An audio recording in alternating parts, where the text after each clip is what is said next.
Hi guys, welcome back to the Shannon Show podcast. Hello if you're new. So today's episode is going to be a review of Love Island 2020, the finale. Now, honestly, I was already over this series. The result was definitely unsatisfying, but I'll get into that later and why I thought Finn and Paige won. So starting off, we have Laura coming in. She's doing the strut. We also have a choreographed stage scene with the Islanders, a bit more cinematic. I really loved what Laura was wearing. And the episode starts off with a text for the prom. Obviously, they did it last year. Maybe this is going to be a running theme. The prom and the flamenco dancers are back. I'm surprised they didn't book Curtis to come in. And then we see a tribute to Caroline. And we see Laura say a few words. She gets a bit emotional. And I feel like Laura conducted herself really well in this episode, considering I feel like she conducted herself pretty well. Obviously, the tribute, I felt like this time around, it wasn't as sad as the last time. It was just almost like a final farewell, almost. I doubt they'll do any tribute for Caroline in the next series. Obviously then the prom happens, and honestly I just got to say that they need to have a separate sponsor for the prom outfits. None of these I saw at first, whoever is sponsoring these cheap clothing brands for the prom, because the girls' dresses looked very cheap and even more cheap against the men's suits. I feel like the only dress which I thought was an acceptable dress was Paige's. I probably would have refused to wear the dress, to be honest. But yeah, I think there definitely needs to be another dress company sponsored specifically for the prom. Maybe House of CB, Lipsy, something like that. People who make better quality dresses rather than these fast fashion brands. Then they have the speeches. Obviously it was Luke and Demi first, and Demi was killing me with these fake ass facial expressions. These that was so good. She was killing me with these fake ass expressions. I feel like she was gonna try and fake crying, but then she decided to style it out to a laugh. Honestly, Demi, I gotta give it to the girl. She's consistent. She's always on the job every day. And the reason why it just felt even more sus is because Luke's speech was very simple. It wasn't very that emotive. But Demi's speech was actually pretty good. It was a pretty well-written speech. I think she's definitely had enough time now to hone in her writing skills from all of her script writing. So, yeah, I was impressed with Demi's speech. Jess's speech was okay.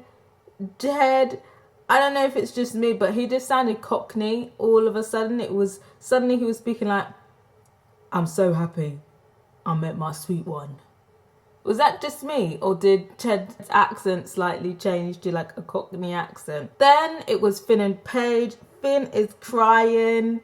Finn gets emotional, quotation marks. He's crying. He's proper going hard for that 50k. And the reason why I just feel like the crying was just decoration, because those tears dried up quick. Like suddenly his face isn't red anymore. Suddenly his eyes are dry. That's a bit suspicious. And then he dropped in that he loved her, and I was just thinking, wow, this is a pretty decent performance from you, Finn. He was going hard for that 50k. And then Paige as well, obviously that was another good speech. Shanice and Luke T, again, great speeches. Luke is coming through with the rhymes. And then they do like a dance routine that they were learning with the flamenco dancers.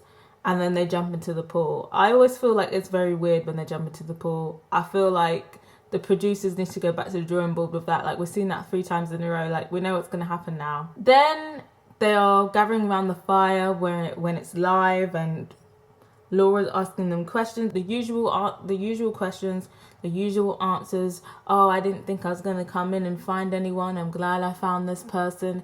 Everything happens for a reason. We've had our ups and downs, but we come out stronger." The usual spiel. And then we have a recap. And just to recap, I feel like the most iconic moments in this season were Shanice getting palmed off twice by Hot Connor, Mike and Leanne's breakup, Mike sending Leanne home. That was an iconic moment. and Callum ditching Shauna at Casa Amor. And then I feel like the last iconic moment was probably Naz getting voted off. Even though I kind of felt like the public opinion of him had changed, I didn't think he'd actually get dumped. Or at least there would have been an option to save him, from the house. And then the results gradually get revealed. Ched and Jess were in 4th place, no surprise there. I predicted they'd probably be in 4th. With the interview, I guess the interview was quite short. There's not really much they can speak about in terms of their relationship because it's been very short and there hasn't really been any drama between them. Obviously, Laura asked Jess about Mike. She asked Ched, did you think that Jess was going to pick you? And he was like, yeah, I knew she was going to pick me. And I feel like Ched was just over that situation. He wasn't even trying to do any media stuff or trying to please the producers. Because I feel like when the host asks questions like that, the producers want them to be like, oh yeah, I didn't know. And, I'm just so grateful that Jess picked me. And I'm so happy that she picked me because I just didn't know. But he was just like, yeah, I kind of knew. I felt like he was just tired at this point. He didn't win, so he just wanted to get the interview over and done with. And I feel like Jess was as well. She was just kind of just oh, we came 4th and now we have to sit here and do this interview. Can we just go now? So 3rd place was Luke and Demi. Obviously in their kind of exit interview, Laura addresses Luke. Laura to Luke addresses Mike and Shauna. He keeps it cute. And he keeps it cute, and they kind of address, and then Demi kind of addresses, going from him to Naz after saying Naz was basically the perfect guy for her, and she was saying for Naz it was all about personality, but in hindsight Luke M was the better match for me, and consistency. We love consistency. I just don't know where somebody wait for somebody at Casa Amor after 5 days of knowing them based off personality. I don't know who would do that. But, fair play to the girl. She's kept it consistent. She came 3rd. She's had a pretty successful run, Demi. And then after that, it's kind of just they do the top 2 couples, they interview them separately. And obviously it's Paige and Finn first, and they basically address the arguments, the age gap, and they basically say how they're going to move in with each other and how they're happy. And then it's Luke T and Shanice, and they kind of address the love story, the triangle, obviously Rebecca. I don't know if anyone still remembers her, but there was a love triangle with Rebecca, remember? And you know what? Luke T has his media training on lock because the answers that he was given were so smooth. I was very proud. I feel like they're both media trained pretty well. And then of course, then it was the result, and Finn and Paige won. Now, I know pretty much everyone who watches my podcast is team Shanice and Luke T. That's who we wanted to win. That's who I wanted to win. And I knew if they didn't win, I knew it was going to be Paige and Finn. And the reason why I think that Paige and Finn won is because after the unfortunate incident with Caroline, after Caroline's death, a lot of people turned off, and I feel like Shanice and Luke T lost a core part of their audience. And you know what? This whole season, Fiat Punto Twitter has been very quiet, and I guess they were smart to be quiet because they were Fiat Punto Twitter has been very quiet, but they have been plotting. And after Caroline's death, they all mobilized together, and they saw it as an opportunity to make sure that Finn and Paige won. And after Caroline's death, Fiat Punto mobilized, but I think the key reason why they won is because a lot of Shanice and Luke T's votes switched off. And when you're switched off from a show, You're not going to go and set an alarm and say, well, I want Luke, I'm not watching Love Island anymore, but I want Shanice and Luke T to win. So I'm going to set an alarm on my phone to make sure that I vote on the app. No one's really realistically going to do that for a show that they don't care about. So that's where I feel like Finn and Paige definitely had an advantage. But what do you guys think? What do you guys think?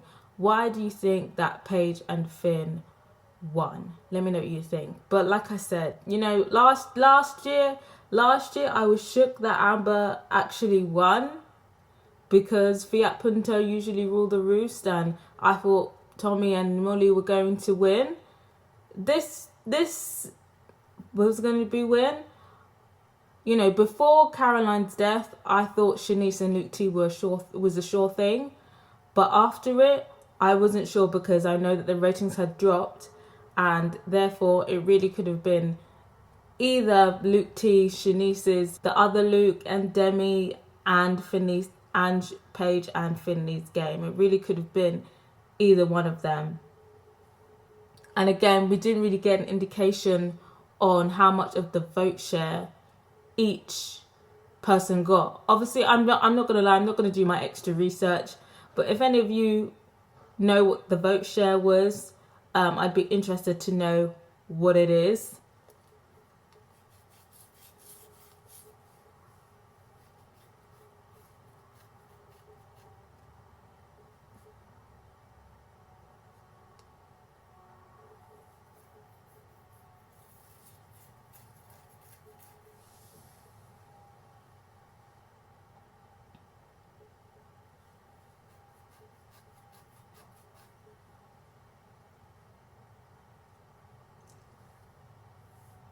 People are saying that they're not surprised that Shanice and Luke T won, because this country voted for Brexit. Love Island means Love Island this year, babe. They got Brexit, they got Love Island.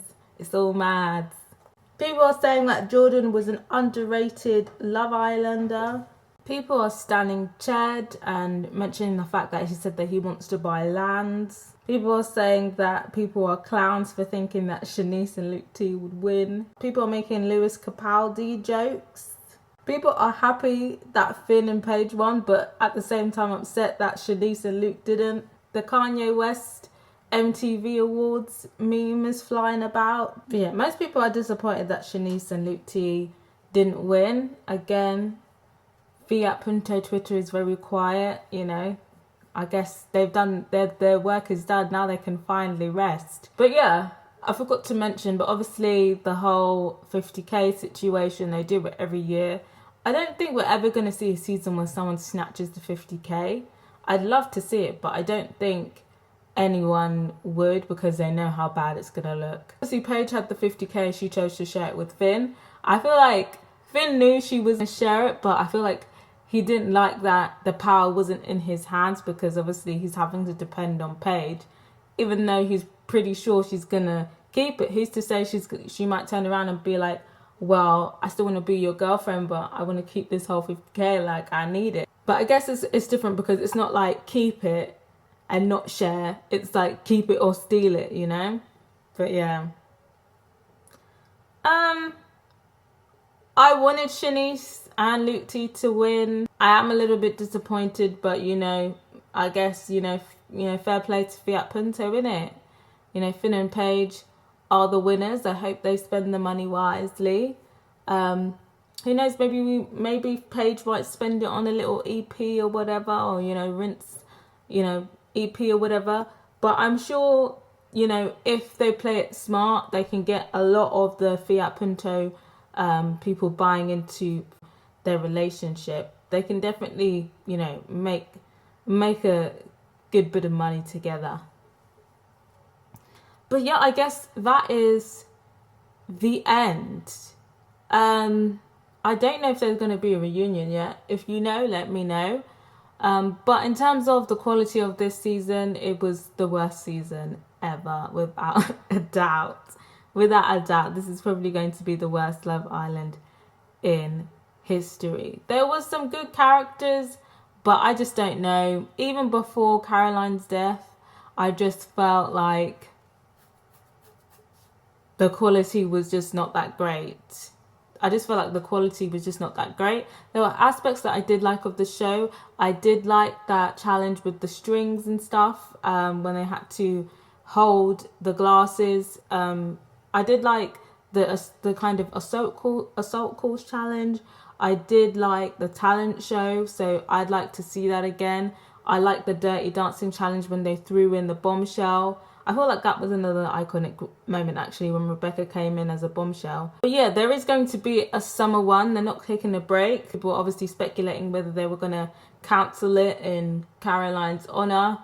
I didn't think they were. To be honest, people would have probably, to be honest, people would have moved on by then. Some quickly than others, but definitely by the summer, I think 90% of the viewers would have moved on by then if they haven't moved on already. So in terms of the show carrying on, summer is their popular slot, summer is their money maker, and I feel like this summer is going to be a test.